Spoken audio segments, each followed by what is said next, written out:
बिस्मिल्लाहिर्रहमानिर्रहीम, अस्सलाम वालेकुम। कैसे हैं जी आप लोग? खैरियत से हैं? आज का जो हमारा प्रोडक्ट है वो है चंपी मास्टर तेल। लोग इसके बारे में पूछ रहे हैं कि मैं थोड़ा जो हमारा नया ये चंपी मास्टर तेल है जो मसाज के लिए, मालिश के लिए इस्तेमाल होता है, इसके बारे में थोड़ा सा बताऊं। इसके अंदर जो है ना हमने भृंगराज और क्लोव दो मेन इसके एक्टिव इंग्रेडिएंट्स हैं जो हमने इसमें ऐड किए हैं। और भी बहुत सारे हर्ब्स हैं लेकिन जो एक्टिव इंग्रेडिएंट्स हैं वो इसके ये दो हैं और ये दोनों बड़े कमाल के इंग्रेडिएंट्स होते हैं। अगर आप बालों पे चंपी करेंगे तो आपकी हेयर ग्रोथ के लिए बड़ा अच्छा है, ब्लड की सर्कुलेशन को ये ठीक करता है।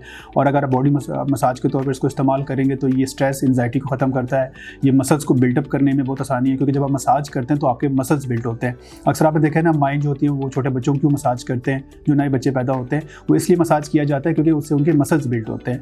तो बचपन में तो हम करते रहते हैं मसाज, लेकिन आगे आगे लाइफ में जाके हम सब लोग इस चीज़ों को छोड़ चुके होते हैं। तो मसाज को ना अपनी ज़िंदगी का हिस्सा बनाएं। ये हज़ारों सालों से लोग करते हुए आ रहे हैं। इजिप्ट हो या जितने भी आपके दूसरे ममालिक हैं, जैसे फॉर एग्जांपल अगर अफ्रीका के कंट्रीज़ में चले जाएं, इंडिया में हो, पाकिस्तान हो, तो यहाँ पे आपको पता है मसाज का एक बहुत कंसेप्ट है। लोग मसाज कराते हैं और इसके बड़े फ़ायदे भी होते हैं। जहाँ पे हम इतने डाइट्स और ये सारी चीज़ें ले रहे होते हैं अपने आप को फिट रखने के लिए, सेहतमंद रखने के लिए, तो मैं आप लोगों को रिकमेंड करता हूँ कि मसाज को भी अपनी ज़िंदगी का हिस्सा बनाएं और अच्छे ऑयल्स इस्तेमाल करें ताकि आपको अच्छे रिजल्ट्स मिलें। तो हमारे चंपी मास्टर तेल है, इसको इस्तेमाल करें। मुझे उम्मीद है कि आपको इससे बहुत ज़्यादा फ़ायदा होगा। थैंक यू, जज़ाकल्लाह।